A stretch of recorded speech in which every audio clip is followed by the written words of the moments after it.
Adam? Thanks, Kate. I'm Adam Coble. I'm the Forest Health Monitoring Manager. Welcome, everyone. Thanks for joining us.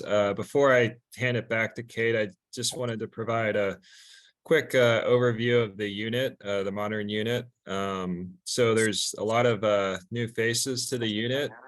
In the past year, we've hired six new staff that will be working on compliance monitoring projects. Not all of them are 100% focused on compliance monitoring. And we will be hiring another monitoring specialist soon. David Showalter will be joining us February 21st. I believe Emily Martin sent out, she's a monitoring specialist. She sent out the committee invite. And she's currently on maternity leave. She just had a baby last Friday, but you'll get a chance to meet Emily at the next meeting that we have. So while monitoring has been a focus for the team, current staff have also been involved in a number of projects within the Forest Resources Division. Projects such as the recent rulemaking last year, the Habitat Conservation Plan, TMDLs and water quality, forest health projects that includes emerald ash borer. And we also have within our unit post-disturbance rulemaking over the next few years.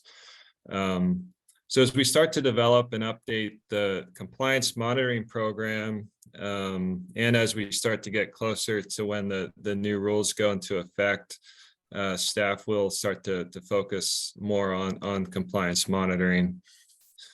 As far as the committee representation, we look to a few sort of broad groups, and that included private industrial forest land sector, private non-industrial, conservation, municipalities, and state organizations as well. Currently working on tribal engagement. I did present at the Natural Resources Working Group to gauge interest from tribes and how to best engage with tribes. I'm planning on doing further down the road a presentation at the Cultural Resources Cluster Group. And I'm also working with ODF's tribal liaison now to determine the best approach to engaging with tribes on our compliance monitoring work. So I guess one last thing, I really look forward to working with you all, the committee, to develop useful and effective projects. And thanks again for joining us today. And I'll hand it back to Kate. All right. So just a quick look at what we're going to be discussing today, and then we're going to do a little bit of housekeeping. So we're going to spend a little time just sort of getting oriented and introducing ourselves. So we're going to want to, anybody who is part of this committee membership, we're going to want to get to know each other a little bit and also take roll call. And we'll spend a little time going into the background of the program, talk about what we've been up to lately. And then I'm going to hand it off to my colleague, John Hawksworth, who has been doing a pilot study to help improve our data collection methods. And then once we've had a chance to talk about that, we will take a look at where we are and what we're doing right now. So this is a public meeting and it is being recorded. So I guess the question is, why is this a public meeting? We've kind of had an ad hoc committee about compliance monitoring for a while. Recently, we've written a lot of new rules, and there is a new division dedicated to compliance monitoring, which makes this an official committee that advises the program. And the rules go into effect on January 1st of 2024, but we're taking the opportunity before the rules go into effect to get folks up to speed and answer any questions you may have about the new program, where we're going, what's in the rules, any questions kind of just about what are we up to, what's our status. So we wanted to take this time to get that information out there, give people a chance to learn about what we're doing. Because this is an online meeting, I would ask that you please stay on mute unless you do have a question. And if you do have a question, if you would please use the Zoom raise hand function, that would be greatly appreciated. We'll have lots of opportunities for questions, answers, conversations. If you could please hold your questions either until somebody asks for questions or until somebody is completed a section. We do have a pretty big presentation about a study that's going to be going on. That would be super helpful. And just before we get rolling, for committee members, we do need to take roll call to see who is present. So if you wouldn't mind, if we could just go around the virtual room, and if everybody could, who is a committee member, could give their name and acknowledge that you are present online. And I'm having a little trouble seeing because I've got a presentation up on my screen. So if Rebecca, if you could help out with that. I'll call them out. Okay, perfect. Okay. Let's see. Emily Bowes. Hi, yes, I'm Emily Bowes, Conservation Director for Rogue River Keeper, and I use she, her pronouns. I'm out of Ashland, Oregon. Thank you. Amanda Sullivan, Master. Yeah, Amanda Sullivan Astor here, present by video. I'm the Forest Policy Manager with Associated Oregon Loggers. Casey Kula. Casey Kula is present by video, Oregon Wild State Forest Policy Coordinator. Thank you. Stephen Fitzgerald. Steve Fitzgerald here, OSU Extension Silviculture Specialist and Director of the OSU Research Forest. Josh Seeds. Hi, Josh Seeds. I'm with the Oregon Department of Environmental Quality. I'm the Water Quality Forest Lead for the agency. Kevin Fenn.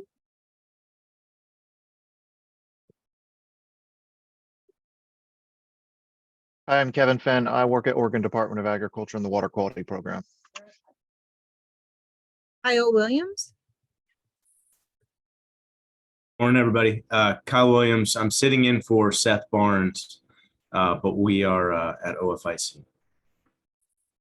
Thank you. And Stephen Koski.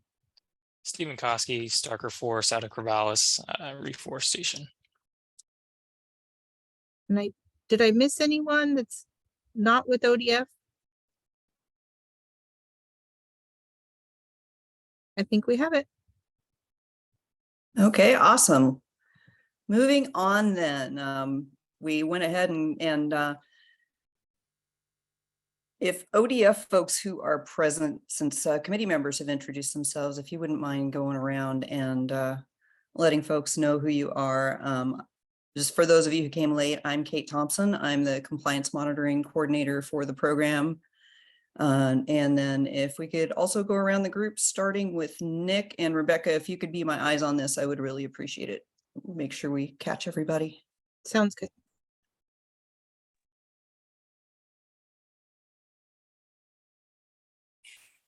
Good morning. I'm Nick Henneman, the Forest Resources Division Deputy Chief for Forest Practices and Monitoring. So just wanted to join for a little bit here and see things get kicked off. And I know you're in good hands with Adam and Rebecca and Kate and a lot of talent on the call as I'm hearing folks introduce themselves. So look forward to the work that's going to come out of this committee. Thanks.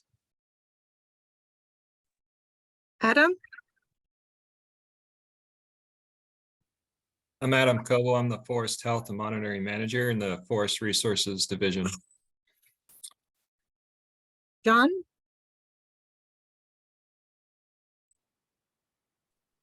John Hawksworth, Monitoring Specialist. I will be presenting on the reforestation thing, and I've been involved with the compliance monitoring effort for about 10 years now. Terry.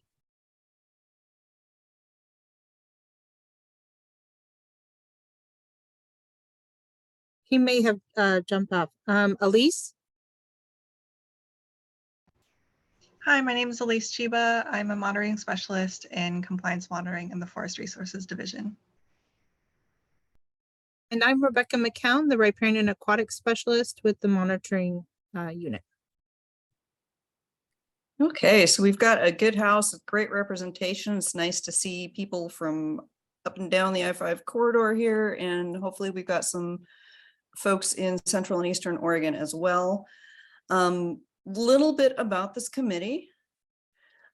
This committee is, y'all are here to provide support for us. Hopefully, we're hoping to share information with you, answer any questions you may have, take feedback from you. If you have input, we're glad to hear it. And we're looking for advice and recommendations as we move forward with this new version of the program, where we had a version 1.0 and we are moving on to version 2.0, and we're looking forward to working with you to make sure that we are doing the best job that we can for the people of the state of Oregon. So the compliance monitoring program has a few purposes and goals as we move forward. These are all in the new rules, which are in Division 678, if you're into reading that sort of thing. The first and foremost is to assess rule compliance. Out on the landscape, how are landowners doing putting those rules into effect? Are there rules that people are just doing a great job on? Are there things people are having trouble with? And so our job is to go out and collect that information and basically be kind of a state of the situation group. We gather up that information, report out our findings, where are people doing well, where things may be a little shaky. When we identify the areas that need improvement, the objective is to look for opportunities to develop outreach and education, anything that we can do to help people where they may be having trouble understanding or where there may be just trouble making things work on the ground, so that we can advise and we can help people do better. The ultimate goal of this is to increase public trust in implementation of the Forest Practices Act and the Forest Practice Rules. Now, what we mean by that is it's really, the goal here is transparency, so that people can see that ODF, that we are doing our job out there on the landscape, and that things are happening the way that the legislature has asked us to implement things, but also so that people can see that, we're being even-handed, and that there are opportunities to be better. We're not out there to cite people. We're not out there to do anything, but we're the nerds who measure things and say, this is what we found. We're the scientists who, who go out and run the statistics to identify areas where we can work together with the public to improve. And through that, we're hoping to build stronger relationships and to find those places where we can be of help to the public. So I'm going to go into a little bit of discussing the compliance monitoring program overall. And for some of you, this will be new, and for some of this will be review. For those of you for whom this is review, I would ask you to please give some grace to the newer folks here who we're catching up right now, so that everybody's operating from the same playbook and we're all on the same page.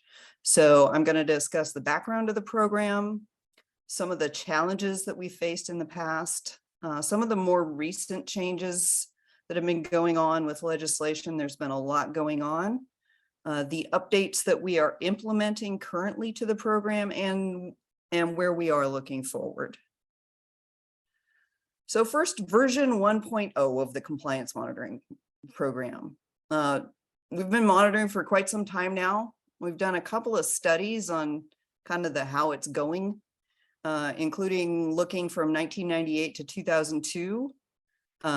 did some best management practices, compliance monitoring studies, and then again, a look back from 2013 to 2017 at the forest practices monitoring implementation studies. These are the most recent analysis that was performed. Out of that came some questions. And there were some questions about our study design, about the numbers we ran, and about the results that we reported out. So because of that, we contracted with Mount Hood Environmental to take a look at what we were doing and how we were doing and how we were doing it, to see where we were doing well and where we could do better.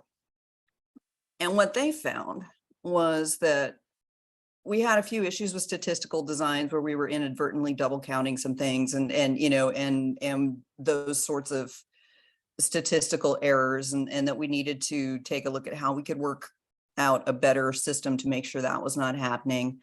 We had some challenges with sample population identification as well, as far as who fell into what category of landowner type.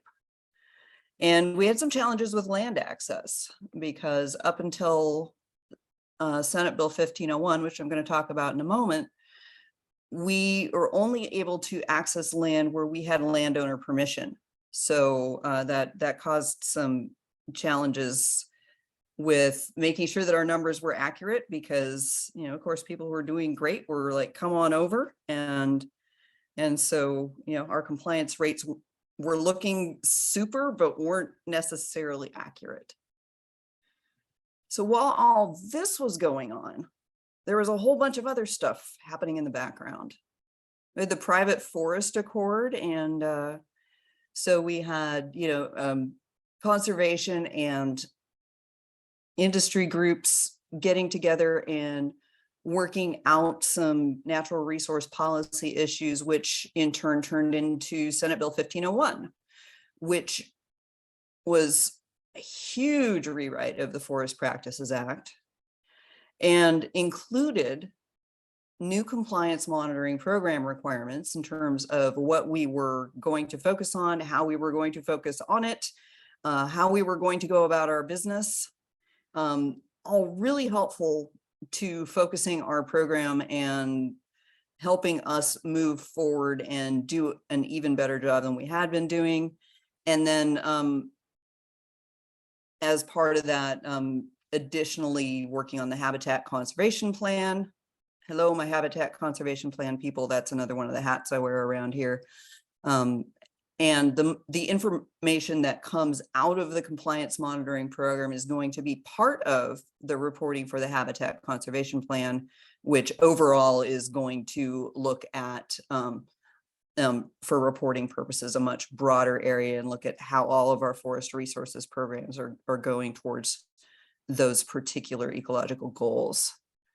So after Senate Bill 1501 passed, this was, I came to ODF a few months after that and landed smack in the middle of a whirlwind rulemaking, which provided additional updates to the compliance monitoring program. And so because of those big changes, there were some pretty big updates to the program. As Adam mentioned, we've had a lot of new hires. We've had just a lot of people coming on with a lot of different expertises to grow and build the program from where it is now to what it's going to be in the future. So looking real quick at the PFA, the Private Forest Accord, and SB 1501. So as I mentioned, this was a negotiated agreement between timber and conservation groups. Some of the requirements that came out of this in Senate Bill 1501 included that we would be monitoring at regular intervals. One of the biggest helps for us is that landowners, and as well as notifying us that they're going to be doing some sort of work that's covered by the FPA, is that they have to let us know when they're done, which means that we've got a much better baseline from which we can go out and assess how folks are doing. We can use photogrammetric mapping to take a look at how things are going, which is also new. And probably the biggest key, I mentioned before that we had a bit of a challenge with landowner access in that it was permission only, but now under statute, we can access property to take a look at how folks are doing and get a much better picture of the state as a whole. And then again, the HCP, which our compliance monitoring reporting will in part inform, because it will help reach some of the goals of that HCP once we're operating under an incidental take permit. That's not going to be in effect, assuming that we have an incidental take permit. We have to have that done by December 31st, 2027. So monitoring will actually be going on prior to that, which is fantastic because that's information that can help inform how we move forward with that HCP. So these new and modified rules, I know some of you in the virtual room here were part of this rulemaking. For those of you who were not, the rules were approved in October of 2022. This is when we were able to submit everything to the Secretary of State. As part of this mammoth rulemaking, we repealed 15 rules, changed 39 rules, and added 55 rules. This is an incredibly short period of time that we did this.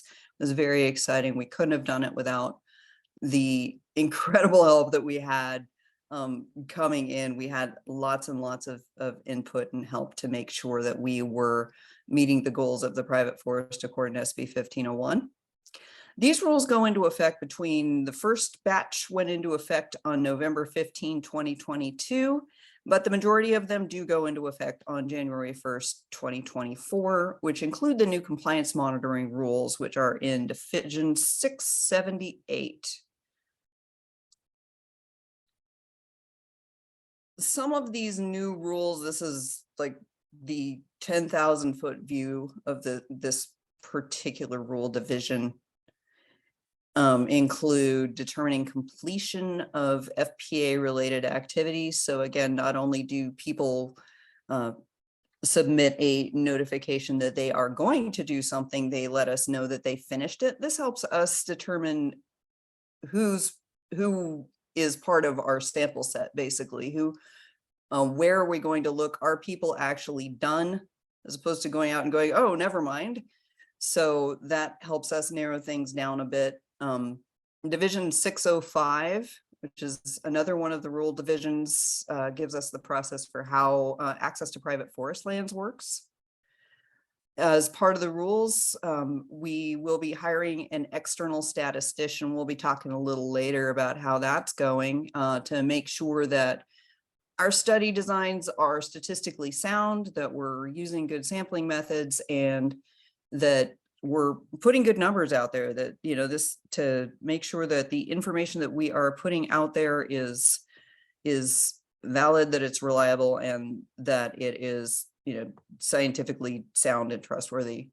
So we'll be using these findings to guide future training and outreach. So this doesn't just stay in the compliance monitoring program. This is something that our other units will be able to use to help inform their actions and their activities and make sure that people are getting the information that they need and that we're working with the public to help them comply with the rules and give them useful information.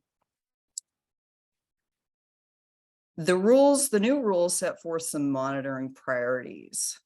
And in particular, there are 3 rule divisions that we will be focusing on. And these are the water protection rules in Division 643. Division 643 are the rules governing riparian areas. So looking at buffers, different, you know, and stream protection.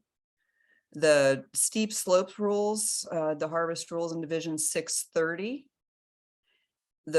And the road rules in Division 625. And how these all tie together is that these are all areas that rule compliance helps reduce sediment delivery to streams. So the goal here is to help keep the mud out of the streams and help, this ties back to the habitat conservation plan, but it will help provide quality aquatic habitat to our threatened and endangered aquatic species, as well as contribute to all of this water at some point ends up flowing somewhere that there's drinking water. So it's a benefit to the general public.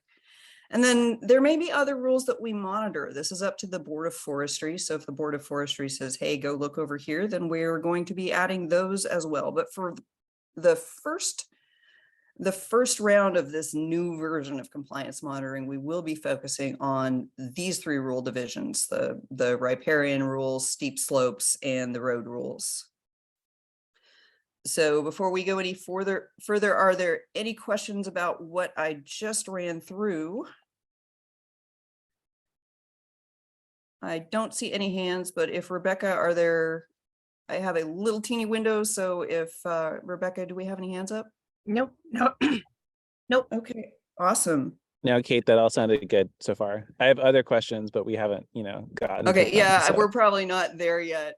Okay, so if everybody just wants to take 10 minutes or so and get a coffee, stretch your legs, and we can come back at, let's say 9:40. Sounds good. And then we'll get into the nitty gritty here.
Okay, folks, it is 9:40.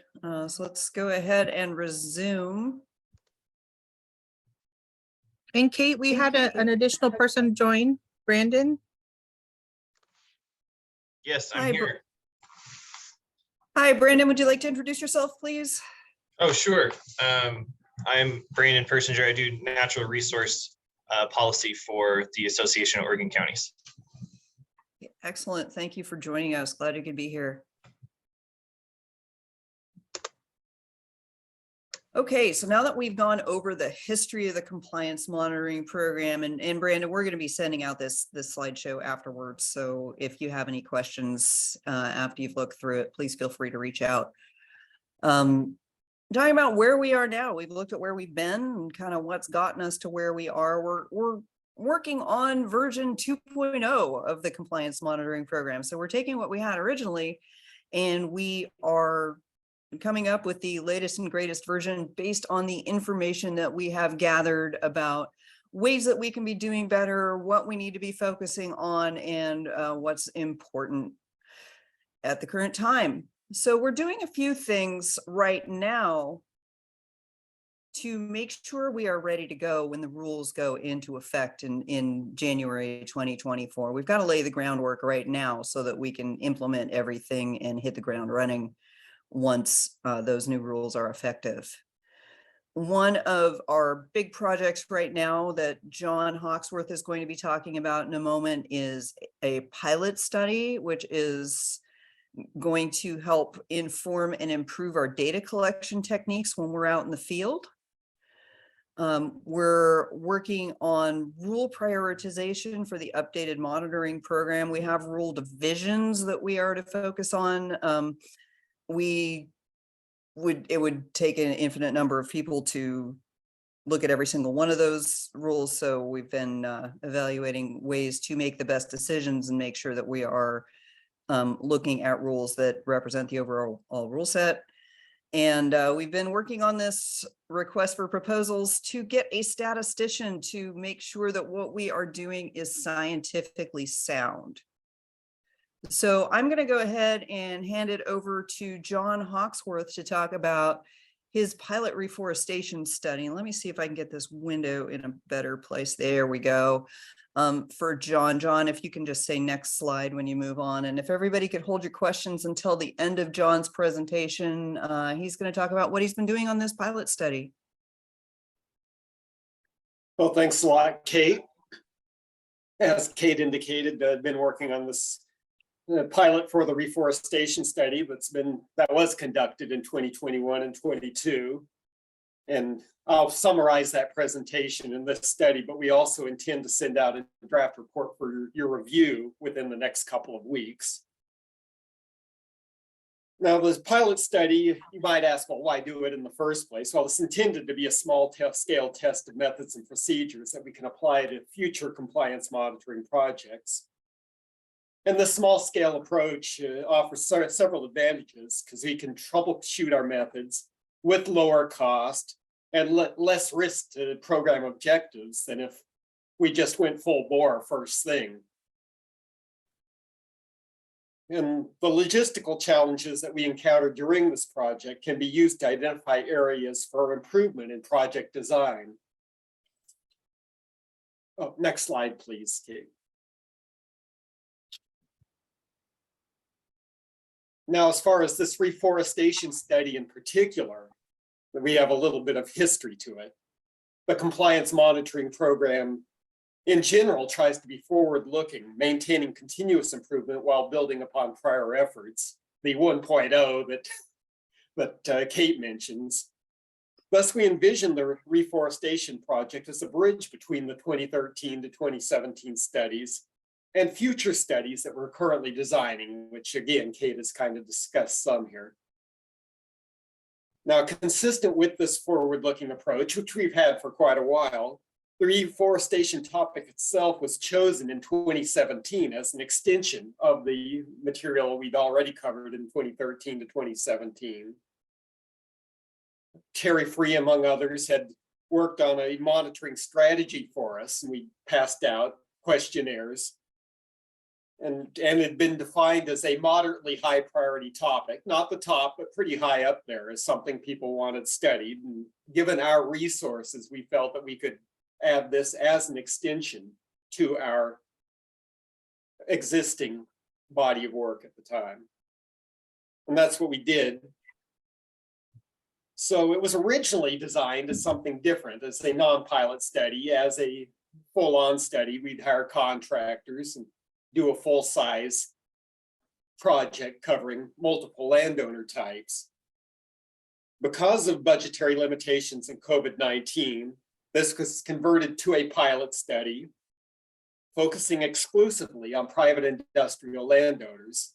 And we chose the private industrial class because historically they have had the highest response rate, the highest participation rate. And we could either bypass or minimize the issues that we had dealing with non-response, which of course Mount Hood Environmental identified as the most critical of the errors that we had in 2013 to 2017, the most critical of the issues. And we could also speed up our process because we wanted to do it on a pretty quick timeline. So this afforded us an opportunity to maintain continuous improvement with diminished resources. So the purposes of the project in this report were the following: answer the key questions about reforestation compliance, and we'll show those on the next slide. Identify process improvements, and of course this is implicit in any pilot project. And any improvements identified here will improve data quality and reduce costs in future projects and involving contractors. It was also to implement recommendations by Mount Hood Environmental, and that was incorporated, wasn't an original objective because we didn't have the Mount Hood report to begin with, but we incorporated these recommendations as they came along and said, well, how can we fit these in to try to make this project more valuable? And again, this will inform our future projects. And the private forest accord was happening concurrently and ended up providing us with tools for implementing the Mount Hood environmental recommendations that we didn't originally anticipate that we would have. Nevertheless, our approach was complementary to that, in that we're going to be provided with a statistician soon, but we want to be in a position to ask the statistician the right questions and identify logistical issues that need to be addressed statistically. So when the statistician recommends something, we can say, well, can we do this or not? So let me see, all right.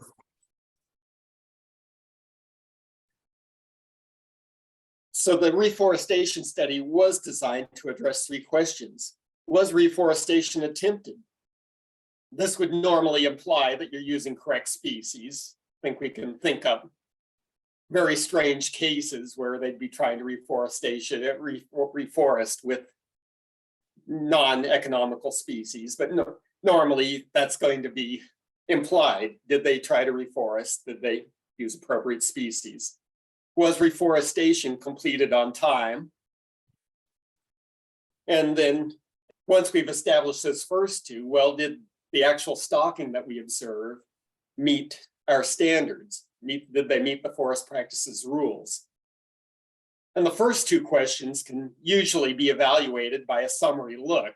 Even from the side of the operation, you can see, well, did they try to reforest? And does it look substantially complete? The third question really, unless you're really, really good, it implies going out there doing the plot surveys and the more detailed work.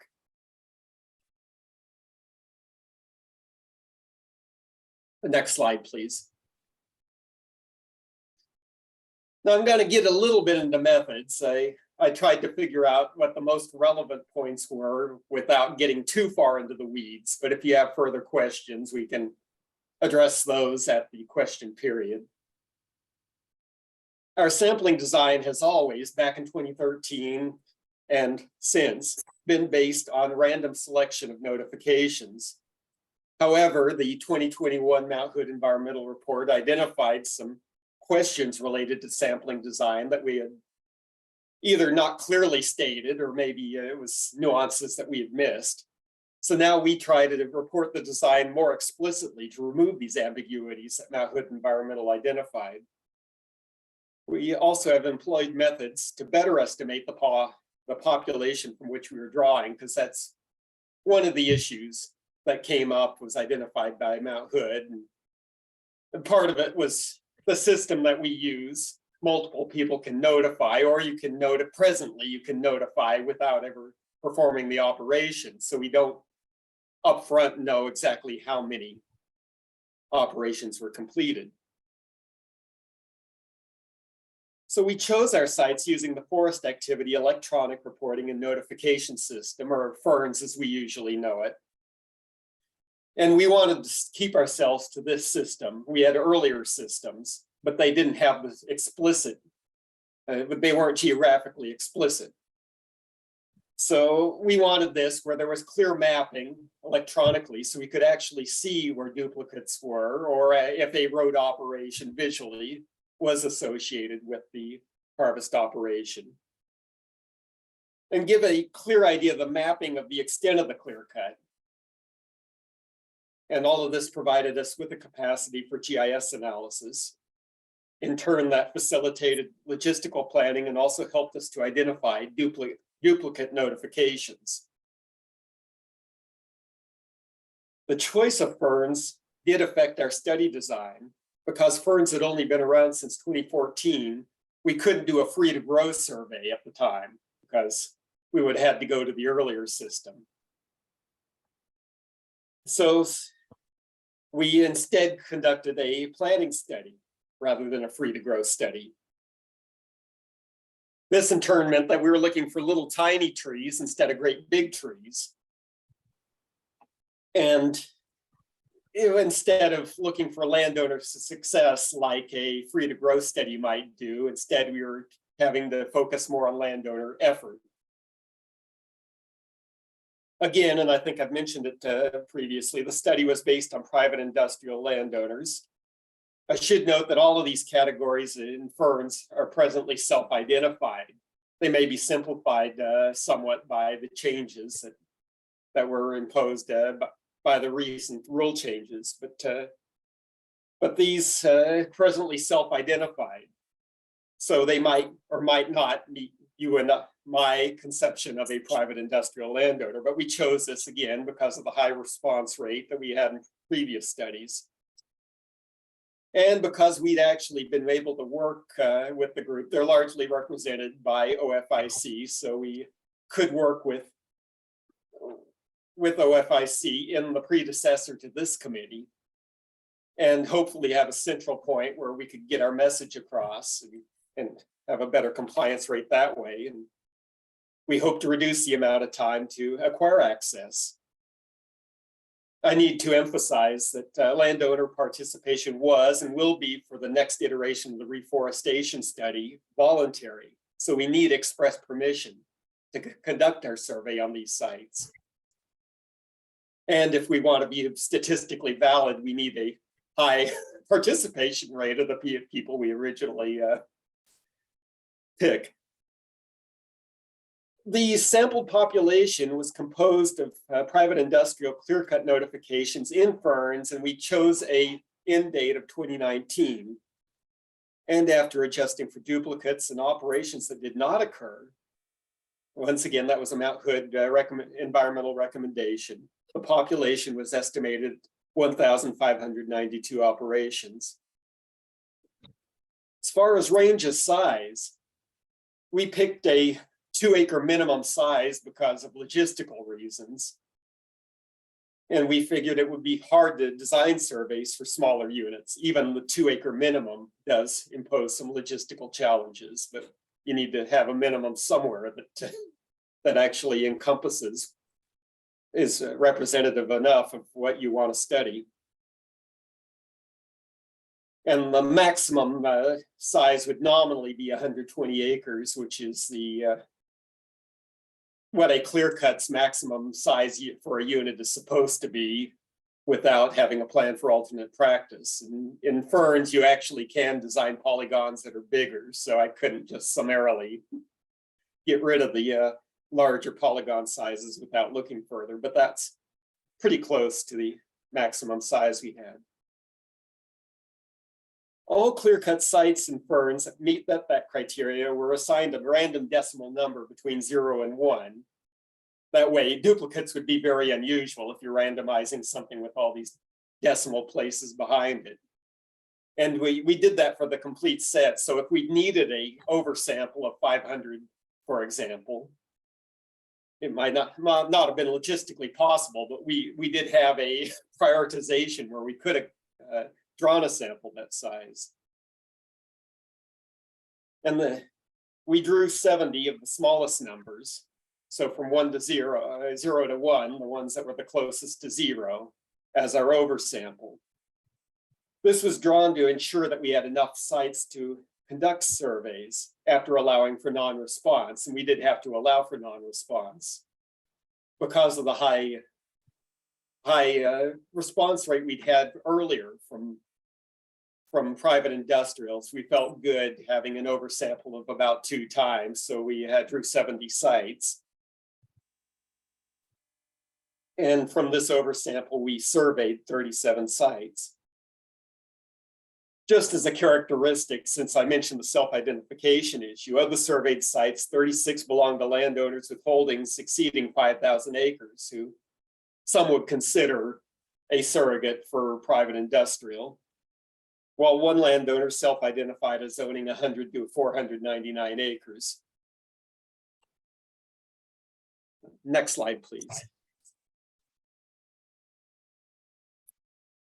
As far as the methods, when we're actually out there, well, actually when designing for the field, we predetermined our potential plot locations in the office. As I mentioned, the original design was designed to incorporate contractors, and we want some sort of controls on site location to try to minimize bias. So we determined this ahead of time.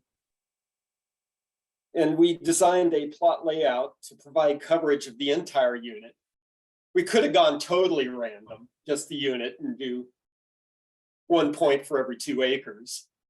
But we did want coverage fairly much of the entire unit.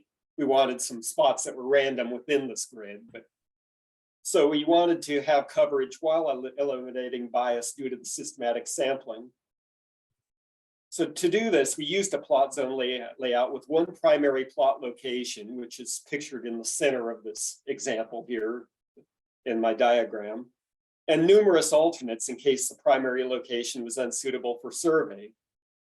And this could occur, for example, when the primary location lay on a road or other unplannable ground.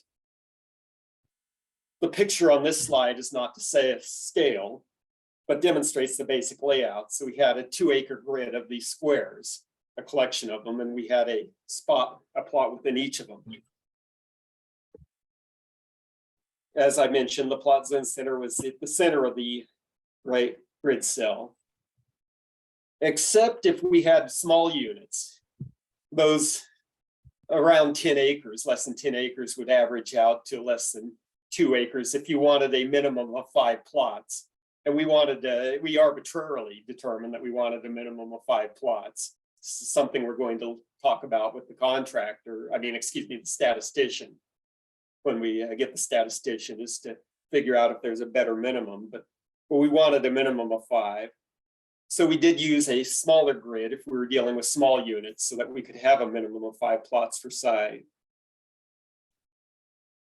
The alternate plot locations, as shown in this diagram, those little radial aspects of the diagram, were at 100 feet from the main plot center. And unlike this actually shows the systematic numbering, but they were assigned a random order so that you wouldn't automatically go to the first, like the plot at the north end. You wouldn't go there first, you go to whichever one was randomly assigned. And they were surveyed in the order with the highest priority. So you would usually go to the plot numbered 1, and if that was not suitable, go to 2. You didn't look at each of these plot locations, but instead the highest priority one that actually was suitable for survey. As Annette had mentioned, because the units themselves aren't on a perfect grid usually, we did have fractional plot locations, and to try to keep roughly to the 1 every 2 acres of actual cut ground, if the zone center lay within the harvested boundary, then we drew a plot for that particular grid cell, and if it lay outside, we did not. Then this method resulted in 5 to 68 plots being taken at each unit. Again, although nominally maximum unit size should be 120 acres, there was some variation due to this method, so you actually could get more than 60 plots.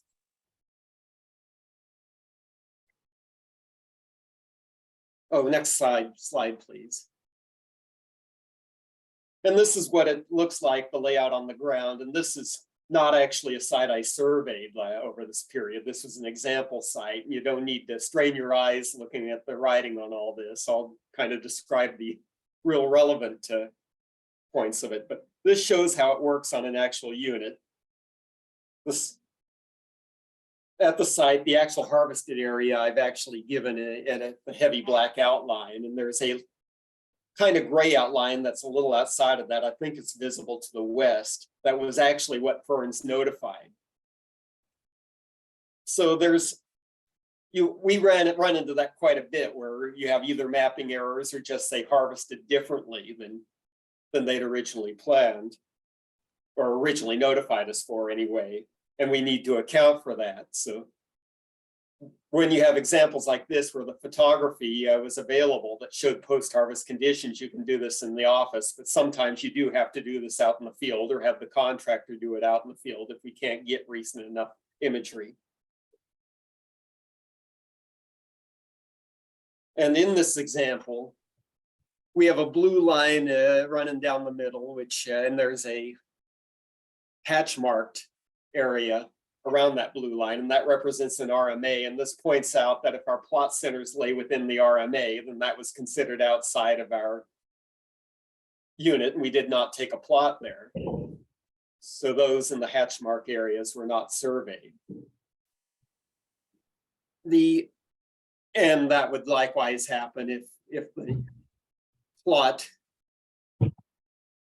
as I say, if it lay outside of the unit, if the first choice place fell on a road that was inside the unit, then you'd usually look to see if you could find another plot that was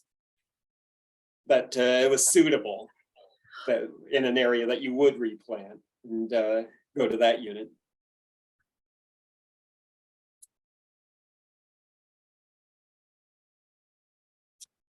Next slide, please. So much for the theoretical and the nice flat maps. Make everything look like the ground's flat, that everything's going to be easy. In such circumstances, as I show, walking 100 feet or 200 feet between alternate points would be easy. But actually, there's a wide range of conditions we encounter in the field, and some of them you really want to pre-identify problems with before you actually have to walk to every point. So in the flat unit at the left, well, that one can be surveyed pretty quickly. You have ground. If you come to a spot where you actually end up landing on a road, then you can easily get to the next data point. This one on the right, though, that's quite a different situation. And I can tell you, because I had to actually look and figure out, well, does the data point land on the face of this rock, which would be unplannable? I'm not going to go on the face of that rock, or does it lie on the other side of from where you are? You want to be able to figure out ahead of time and plan efficiently so you can minimize the amount of area you need to traverse to get to these spots. As you can see, it's quite steep, can be treacherous, and so oftentimes it's covered with brush and weeds anyway, making it difficult. And there were many sites on steep ground with this difficult navigation. And also several sites of those included these sorts of cliffs like that.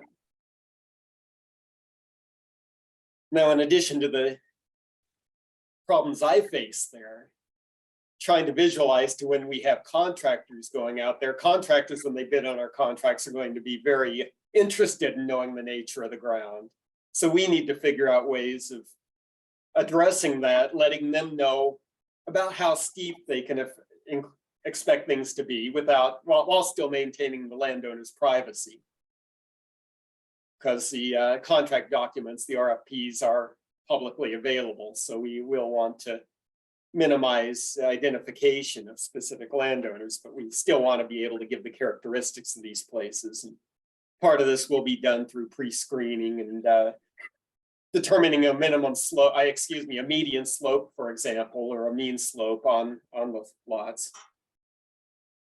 In the future, I also hope to work with the statistician to develop a less labor-intensive method that still would preserve statistical integrity.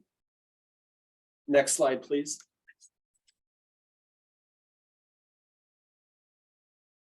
Another issue, and this one was actually taken from a test site. This isn't actually one of the sites we surveyed, but is that weeds can be a problem with seeing trees.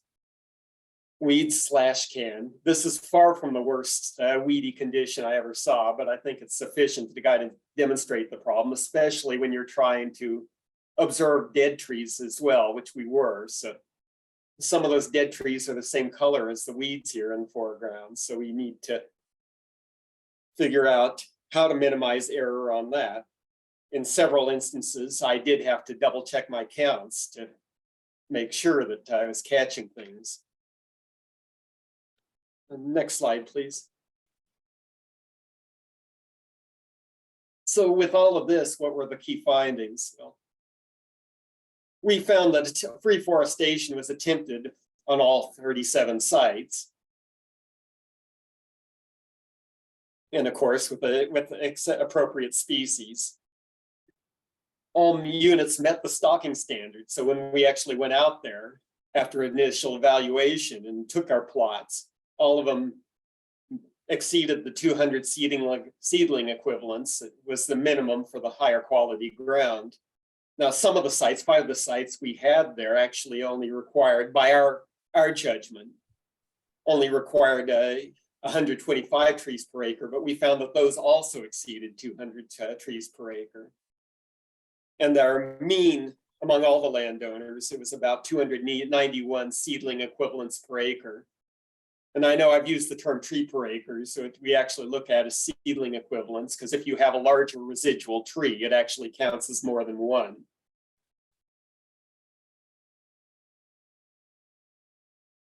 The natural regeneration was not needed at almost all those sites. The planting itself exceeded the 200 tree per acre, but natural regeneration did happen, and some spots happened a lot. So we actually had some areas that had very high observed stocking. And then we come to the timely completion of reforestation. And we found that actually, I showed up at one site and actually found, hey, a lot of this is not replanted. I did see some trees in some areas, so which shocked me, but anyway,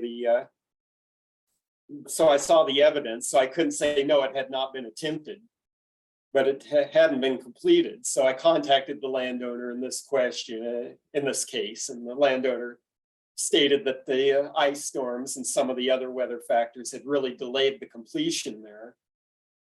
And so this is an abnormal event.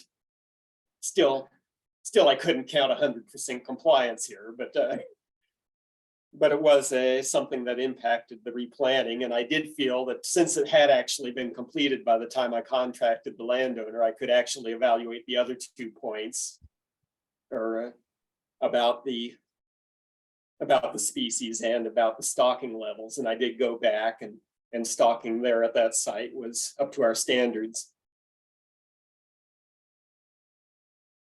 And I do want to mention, because it was a big issue, the whole non-response issue, and one of the issues, the solutions Mount Hood identified was for non-response or permission delays, you have a different compliance set than you would have for the people who immediately responded. Well, since we only had one compliance issue in the first place, you would think that wouldn't impact things too much, but we did perform that test. Our original respondents were about 13 sites. Our initial non-respondents were 24 sites. And we conducted the comparison test and found there was no evidence that any delays in response were due to compliance issues. Next slide, please. And this is just a graph to show what was observed. And what I want to point out here is basically that, well, the blue columns here, actually each one represents a site. The orange dots are the targets at that site and represent the target stocking. So most sites actually are well above the minimum stocking that's needed at that area. And actually, this data set as a whole, I'm pretty confident because of this, that any errors or that might have been made would not have affected our eventual results here. In terms of, we have a very high stocking reforestation level. And that we have a very high level of people who comply with stocking. So that general theme is reinforced with the surveyed units. However, the one unit that I have with the arrow pointing does help to demonstrate the vulnerability. If I should go look at a landowner class or a area where people plant towards the minimum stocking level, then there's a susceptibility to uncertainty, both through maybe herbivory, animals come and eat the trees that were planted, landslides. If you're on a steep slope, sometimes the seedlings can be covered up. Or of course, there is the whole, the whole surveyor error thing you need to deal. Did I see it through the weeds? And so those plots that are planted right towards the minimum, you face this higher possibility of a wrong call on my part, for example. And so we do want to figure out ways to minimize the problems due to these factors. Now, I did observe partial herbivory and partial landslide cover, so that's why I can theorize that it may have actually happened to where a tree could not be observed. The next slide, please.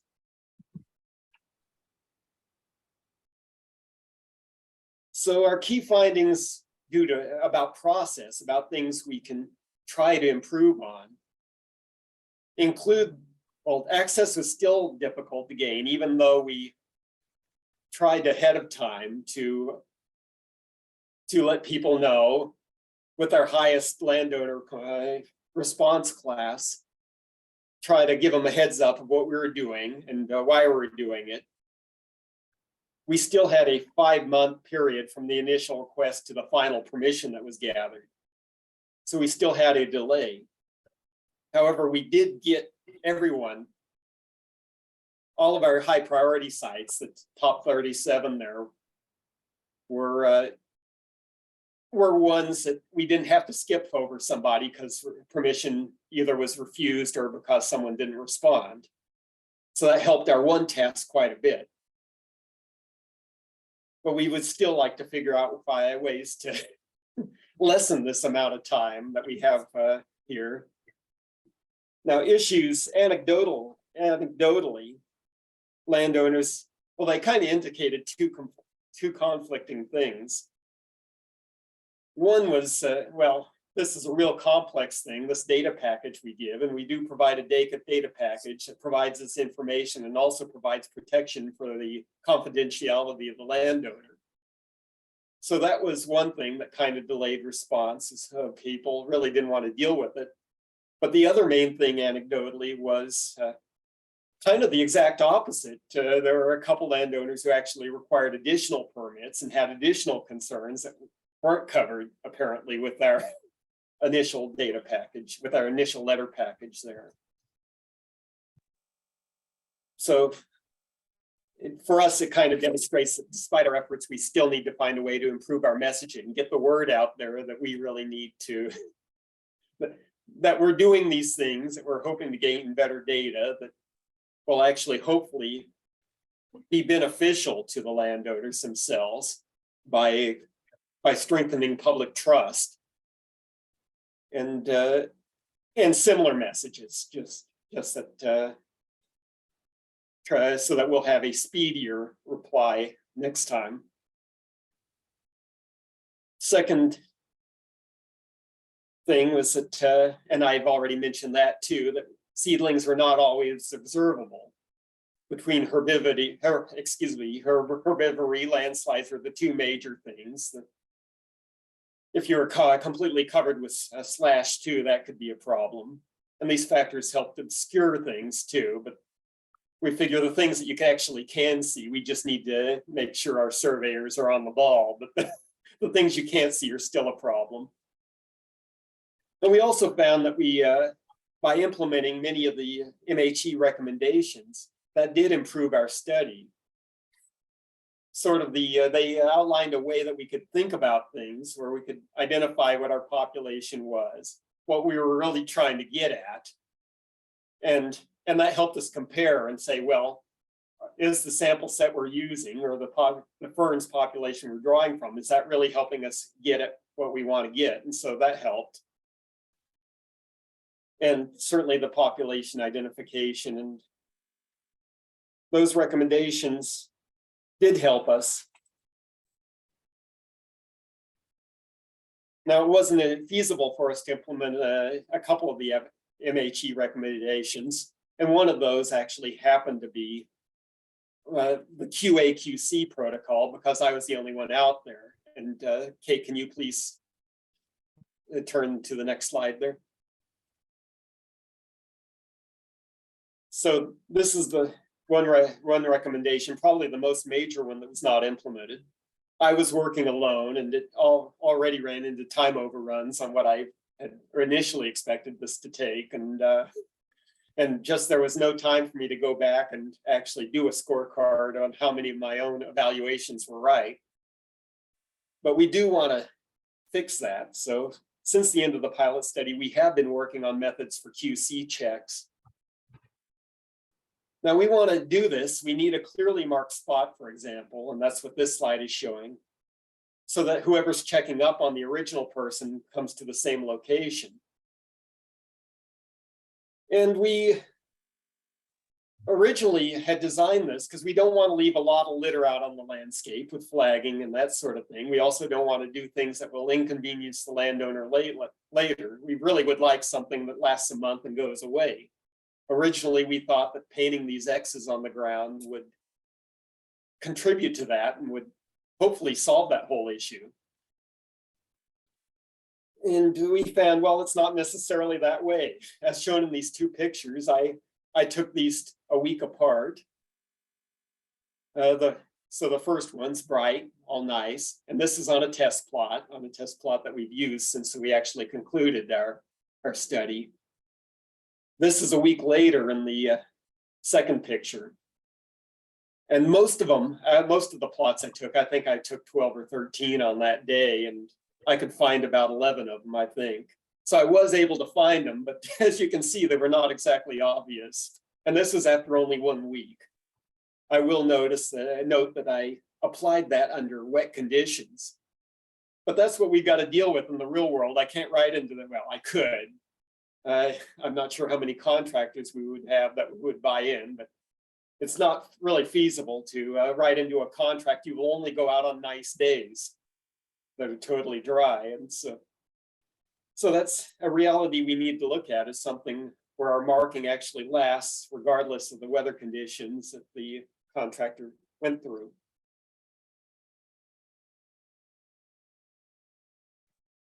Now, even partially obscured markings like this, I can usually tell where the center point is, but the more obscure they are, the better the chance that you're going to be a little off center, and maybe some of the close calls on the trees that are at the edge of the plot that you called in the first time may be called out the second, so you may get a different count.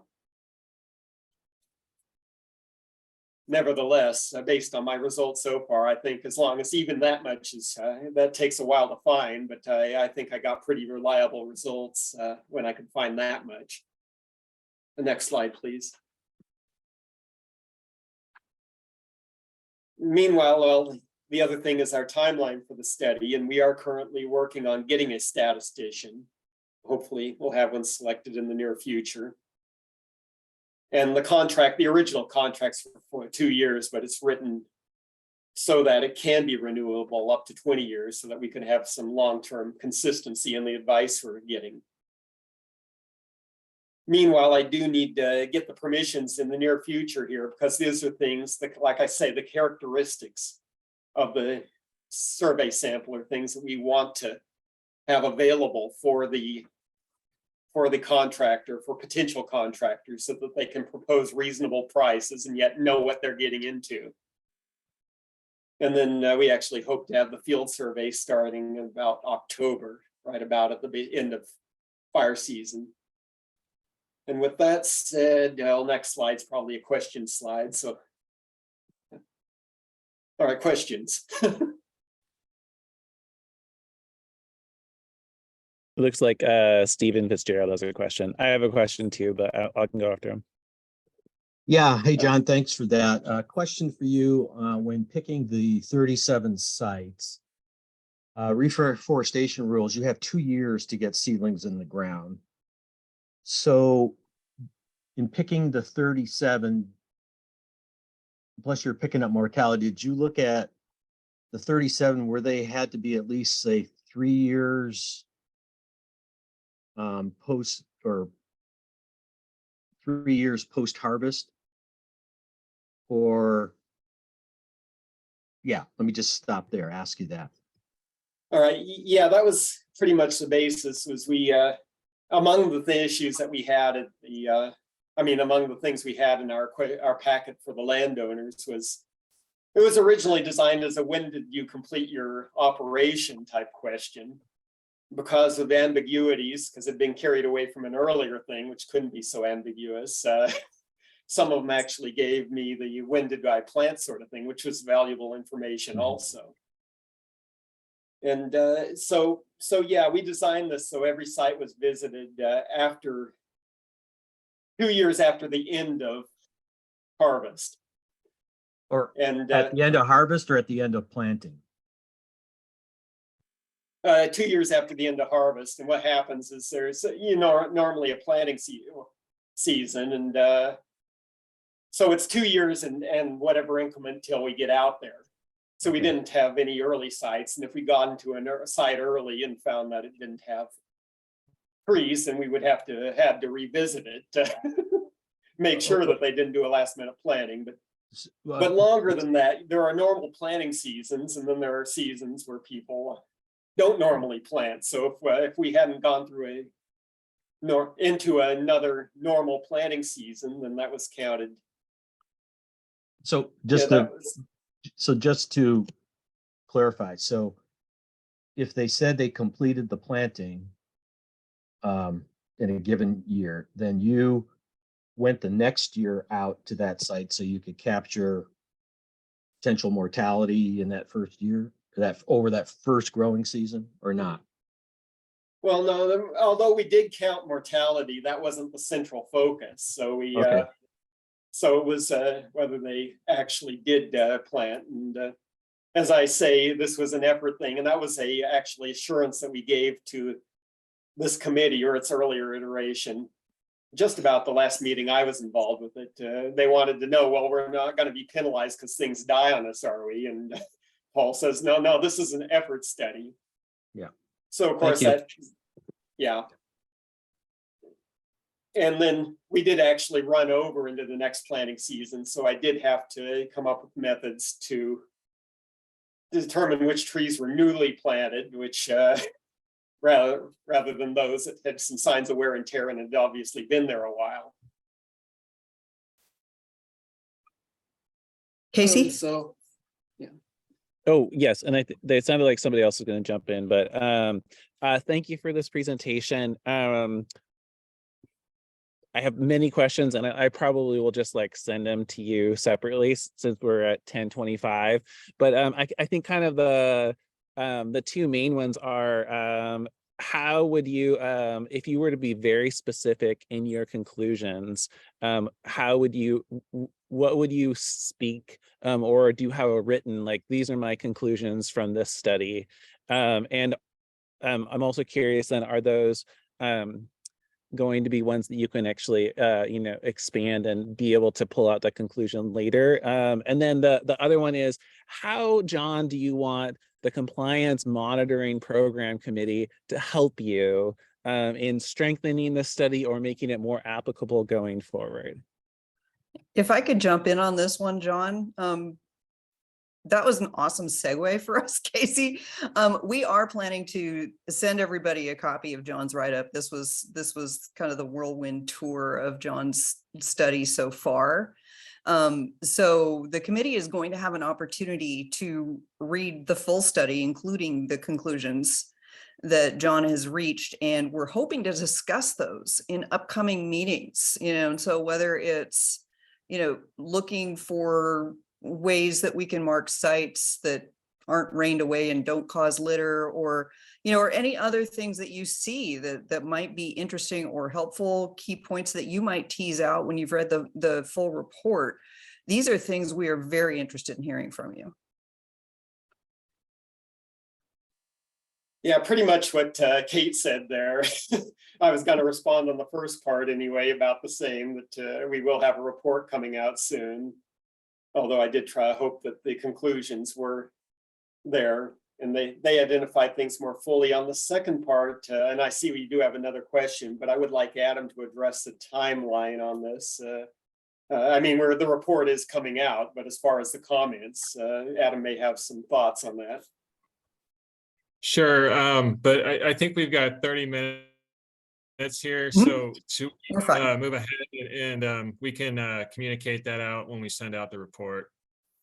That sounds great. Thank you. I just wanted to make sure that if you're planning to do a statewide study that looks at all these other things based upon this pilot, that you don't get you too far down the road before comments are shared. We are planning a much bigger study, reforestation study that will include non-industrial land in addition to industrial, and so this pilot study will definitely kind of set the stage for that. And so your feedback on this pilot study will be really helpful for that much bigger study. So thanks, Casey, for your question.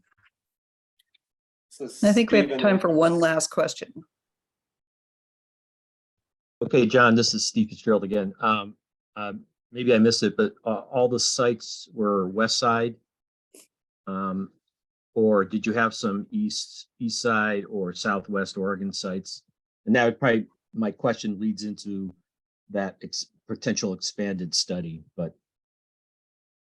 What we did was we drew from the statewide data set that resulted in one east side site in our top 37 there, that there were numerous in Southwest Oregon, but this was all, there was no stratification attempted here. It was just whatever came up in our top priority for the state as a whole, and the private industrial only. And yeah, I'm sorry that I talked longer than I expected to talk here in case there were more questions, but I'll turn this back over to Kate if. Okay, folks. So, and again, we will be sending a copy of John's results out to everybody on the committee. And if you have any questions, I would strongly suggest jotting those down so that we can have a conversation about that in upcoming meetings. I'd like to move on and talk about where we're going next. And for some reason, my Zoom has decided it would like to join this meeting, so I apologize for the bar at the top of the screen here. And talk about some of the other things that we are currently working on. Obviously, John's pilot study is a real key to helping us work with our statistician when they come on board and develop really excellent sampling methods and look at how we're gathering our data. Another part of that is developing a framework for what rules to include in our annual compliance audits. And so right now we've got a group that is going through questions to suss out how can we best represent each of these rule divisions in our studies. We obviously have to work within certain limitations in terms of staffing and funding and so forth. So we can't go out there and look at every single rule. So we're asking some questions of these new rules to determine what rules are going to be the give us basically the most bang for our buck in our annual compliance audits. And so we've got a group who are reviewing those rules, looking for the ecological value of compliance for each rule, whether it's cost effective to measure, has it been included in past ODF audits? Are other states looking at these rules? And then we're going to be, once we, and we're in the process of narrowing that down right now. Once we got that narrowed down a bit, we're going to take it out to our field support, our stewardship foresters and enforcement staff to review. And we'll also want to run that by you all. So to aid in this, and I'm going to come back to our how we're narrowing down these rules, but at the same time, we just closed and are in the process of reviewing our statistician request for proposals. The goal of this is to hire an external statistician to help us with improvements to John's pilot study, to help us develop sampling frames for future monitoring, to look at our statistical analysis in the short term, and also to look at trend analysis and look at how compliance is changing over time. And basically are we accomplishing what we're hoping to accomplish? What are the patterns that we're looking at? How can we better serve people in helping them with information, especially with some of the more complex rules? And so we'll be reviewing that information and making a selection once we got those scored.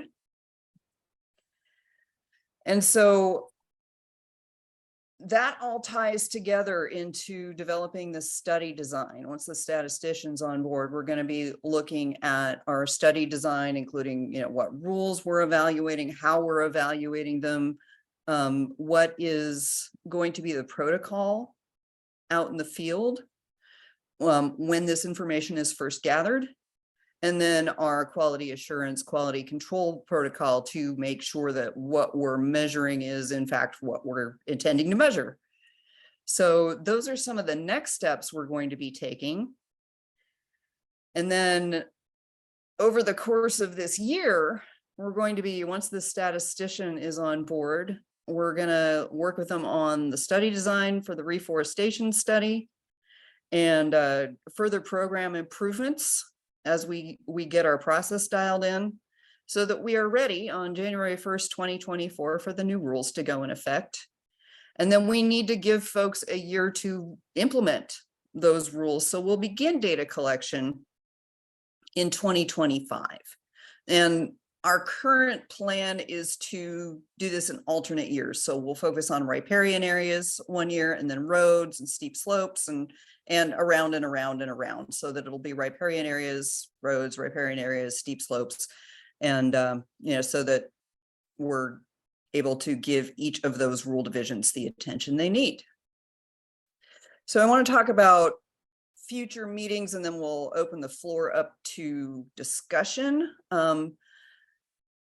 As part of the exciting homework is along with this study, we've got these new rules and rule divisions, and we'll be sending you a link to where you can find those if you're wanting to give those a look. And those are a pretty dense read. And so we want to be able to give folks the time to look those over, ask any questions you may have, about what do these words mean? Or, how are you planning to go about this? Anything that you may want to know about that. We're going to give you updates on where we are in project status and what sort of cool things we're developing. And then I know that this was on the original agenda, but in the interest of time, because we only had 2 hours and we wanted to make sure we had some time available for conversation, we're looking to develop a committee charter. So we're going to be talking about what this committee is about and how we're going to go about seeking input and agreement on things. And we didn't want to give that 25 minutes. So that's a very important thing, and we decided that we wanted to let it breathe and give it some time so that everybody had the opportunity to give that more thought and more input. And so we will be in an upcoming meeting sitting down and dedicating quite a bit of time to that, because it is a very important topic that is going to really define how we move forward with this committee, and as membership changes, give us a framework to bring those new people on and pick up where the original people left off. So with that, I would like to open this up to the floor. I'm going to stop sharing because I can see exactly 0 people here. And so if we can kind of have a conversation about what the future looks like, that's really where I'd like to leave off with this presentation. So if we've got hands up, if people want to jump in or pop something in chat, more than happy to entertain that. Any questions about future work, current work? I know that I only briefly touched on the rule selection. So if you'd like more detail on that, Rebecca, I'm going to put you on the spot. If folks would like more information on that, that's a project that Rebecca McCown has been leading up, and she can speak to that more. Or if there's anything else you'd like to know, we're happy to chat.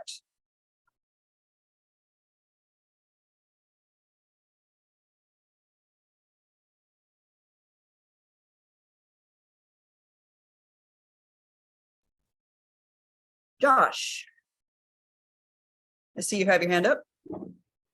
Yeah, thanks. So my question is regarding herbicide use. Is that particularly compliance with the riparian rules for herbicide use? Is that going to be covered? And if so, is it going to be part of reforestation, since that's the typical timing for herbicide use, or is that part of riparian? The rules that we are currently mandated to monitor are Division 643, the riparian rules, and then also the road rules and steep slopes. So that's what we're starting with. And those are in rule that those are the, that's what we are required to monitor. While we're getting things stood up, our focus is going to be narrowly on that, but that may be something, that in the future, the board could direct us to monitor anything really that's in rule. So that would be really a board call. And I can add just quickly. So with, again, they did a good job distinguishing between the reforestation study, which is under the current rules, and then the new long-term study will be under the new rules, which will have the notification of completion. So those actions, which I think are already required, but the stewardship foresters, will be looking at those,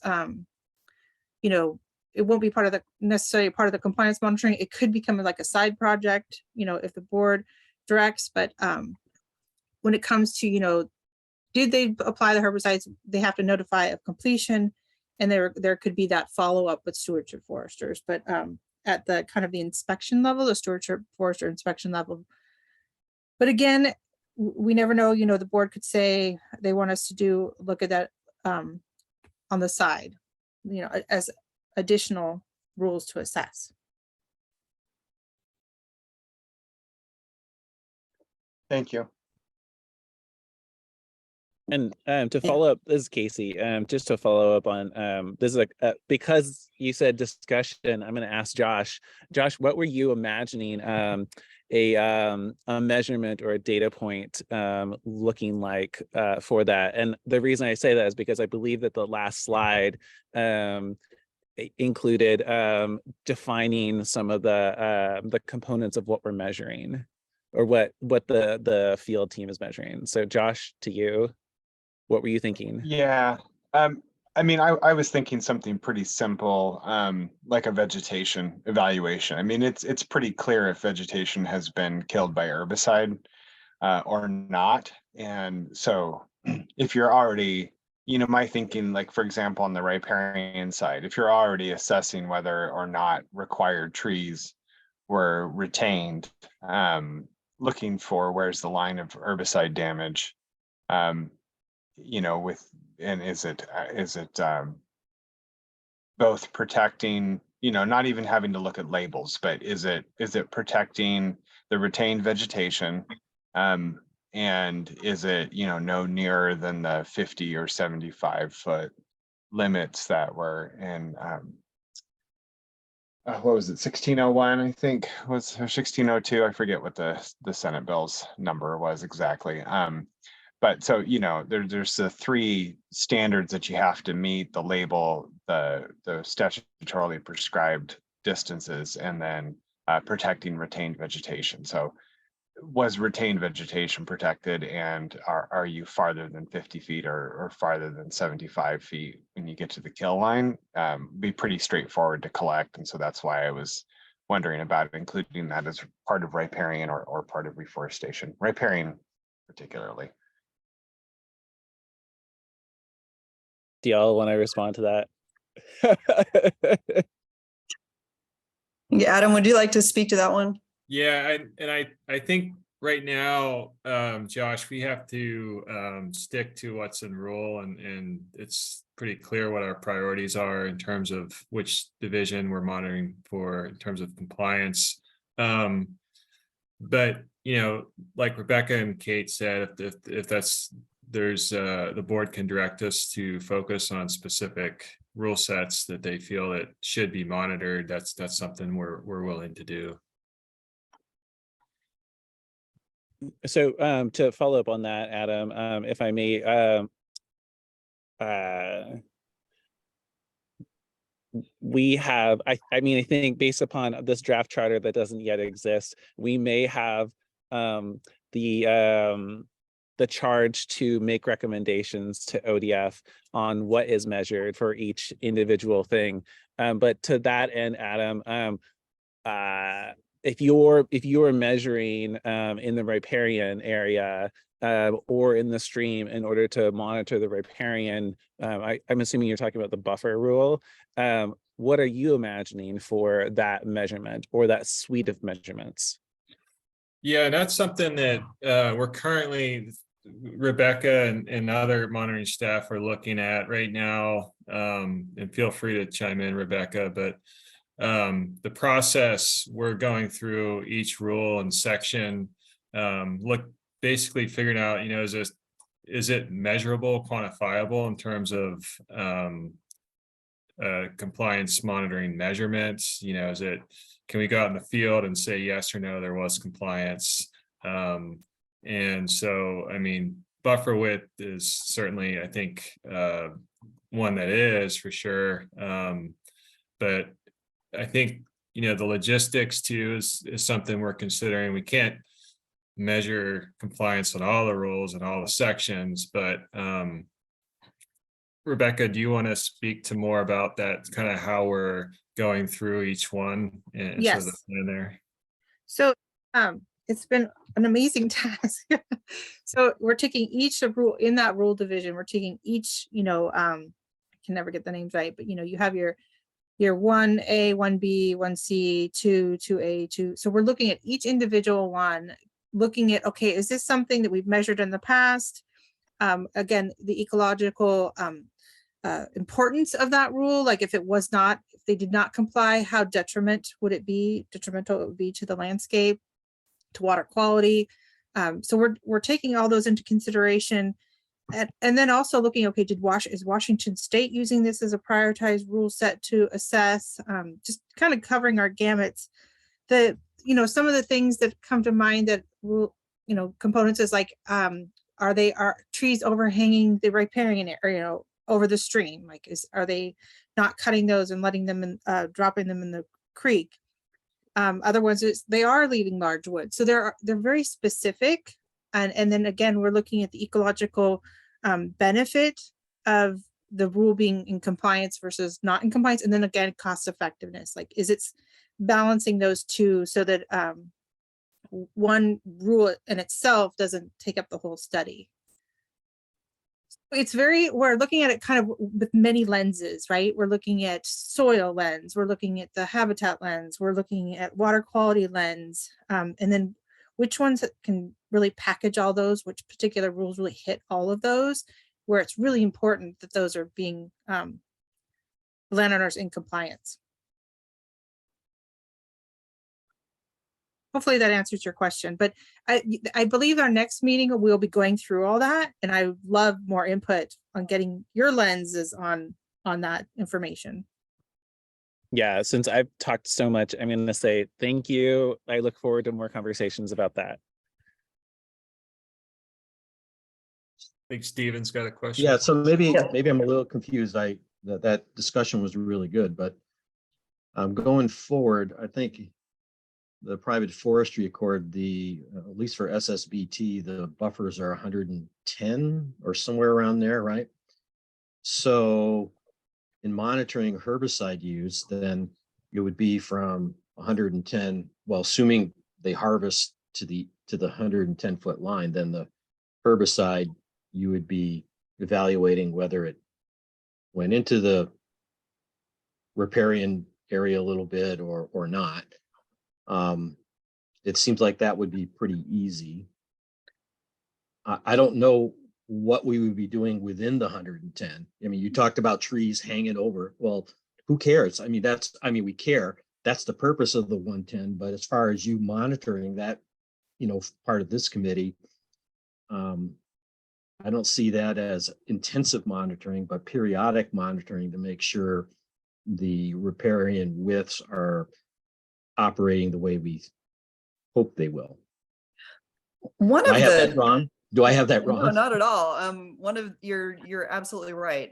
One of the interesting things about kind of the division of labor here at ODF is that this group is exclusively monitoring. We are exclusively measuring things. And so we are not an enforcement body at all. But if we did see something that was, out of sorts or looked like there might be, something problematic, we can always, give a stewardship forester a call and say, hey, can you come out and look at this? And we'd like your opinion and, and have them give input on what they're, what we're seeing and what they're seeing. So we're not operating in a vacuum. We are talking to other folks who can come out and evaluate. And, if there needs to be a conversation had with a landowner, have that conversation. So we're not, it's not just one and done and that we're only measuring these little tiny things or great big things, depending on what it is we end up measuring. But, that we are going to be in communication with our other teams to look at issues if something does arise and we need some help on that side. And I'll follow up on that. So in the new rules, when we go out and we do compliance monitoring, we have, and the landowner can join us or the operator will be invited to join us. But we have to look at the rules that we're assessing. We can't go evaluate rules that we're not currently assessing. It's actually states that in the rule. But if we do see something, we could, inform the landowner. And if it is something really out there, we could notify the stewardship forester and let them come check on it. But we're just strictly the monitoring. So we want to definitely separate us from what stewardship foresters are doing. We can again inform them, but we have to abide by the fact that we're just going to monitor the rules that we told them we're going to monitor. So if we don't tell them that we're going to monitor herbicides, we can't ding them for something, but we can note it. And when I say ding, we're not really dinging them. It's more like, are they in compliance or not in compliance? And it's looked at it, group wise. It's not landowner based, if that makes sense. Yeah, we're really here to measure the big picture and what are things looking like on the landscape. And while that doesn't, mean that we may notice other things, but because our role is looking, overall, statewide, how are people doing? What are people doing? When it comes to an individual case by case basis, we do want to make sure that we are involving the landowner and that we're involving the stewardship foresters and that we're keeping those relationships going so that it's very clear. This is part of the issue with public trust, is that we're going out to do what we said we were going to do. And if we do find something that's not within those bounds of what we said we were going to do, we may bring someone else from ODF in, but that we're strictly doing what we said we were going to be doing so that people aren't going, wow, they came out and pulled a fast one on us and they said they were going to do this and they did this other thing instead.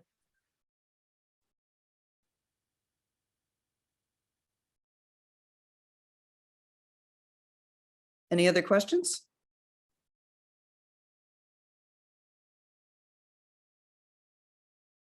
So correct me if I'm wrong, in hearing both Stephen's question about the well, and what I heard Stephen ask was, is it it seems like it would be a simple thing to measure. Did herbicide get into a riparian buffer that's not supposed to? And what I'm hearing Rebecca and Kate say is that if it's not part of our monitoring around these specific rules, then we can't measure it.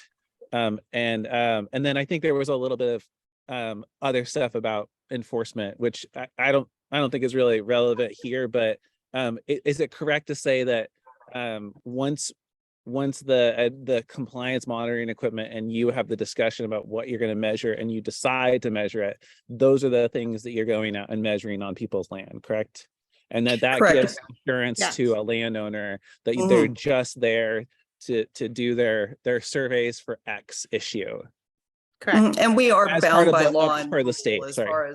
far as what we measure, that's in statute, that's in rule.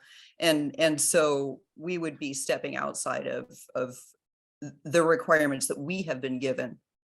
Because a lot of our work is to execute what we've been told to do by the legislature, and the Board of Forestry as far as that goes. And so, if things change or if there are decisions that are made, those have to come down from those bodies. And we can't just go stepping outside and go rogue to measure other things. We may be curious about it, intellectually. And, they may be things that, we have interests in, but we do have to stay within those bounds in order to make sure that we are following the mandates that we've been given. I also want to add to that the other hat I wear outside of just the compliance monitoring is the TMDL implementation plans, so total maximum daily load. So for those subbasins that have concerns with phosphorus or things that associated with fertilizer or herbicide use, we will be working with the other designated management agencies and kind of monitoring that. So there is a whole other program that is looking specifically at water quality associated with TMDLs that's outside of the compliance monitoring program.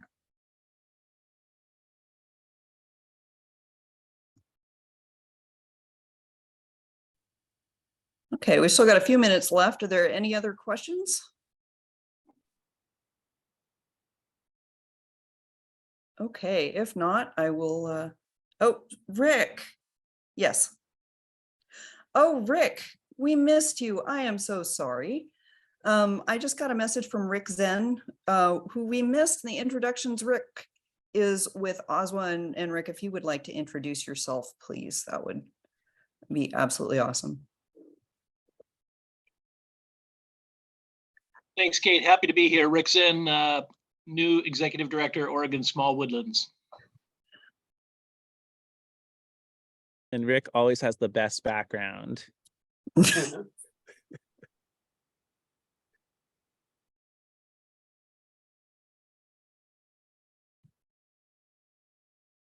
Okay, so we will be following up with everybody by email to send out a whole bunch more information, including John's pilot study that we discussed today. And I will also provide a link to the new rules. So if you haven't, or if you would like to refresh, you have ready access to be able to review those. And please feel free to ask us any questions you may have.